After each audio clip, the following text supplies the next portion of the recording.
দাঁড়াও বেটা, তুমি কি পানি ইচ্ছা করে খাইছো নাকি ভুল করে খাইছো? কসম বাবা, ইচ্ছা করে খাইনি, আমি মনে করছি রোজা শেষ, ওই জন্য ঘুম থেকে উঠে পানি খেয়ে ফেলছি। তুমি যেহেতু ভুল করে খাইছো, সেই হিসাবে তোমার রোজা ভাঙেনি।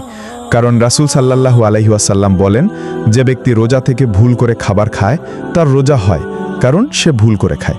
তাই আল্লাহ তাআলা বলেন, ভুল করা ব্যক্তির মাফ আছে, আর জেনে শুনে খেলে তার মাফ নেই, আর তার রোজা হয় না। এটাই সত্য কথা বেটা। বন্ধুরা, আমি তো শিক্ষণীয় ভিডিও বানাই, তাই বলে তোমরা লাইক সাবস্ক্রাইব করবে না? এটা যদি ফালতু ভিডিও হতো তাহলে অবশ্যই লাইক সাবস্ক্রাইব করতে।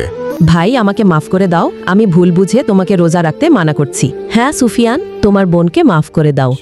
এখন মাগরিবের আজান পড়বে, 2 রাকাত নামাজ পড়ে আল্লাহর কাছে বলবে, ভুল করে পানি খাইছি, আমার রোজা যেন হয়, আল্লাহ তাআলা মাফ করতে বাধ্য হবে। দেখে বেটা তুমি। ঠিক আছে বাবা, কমেন্টে আল্লাহর নাম লিখে যাও।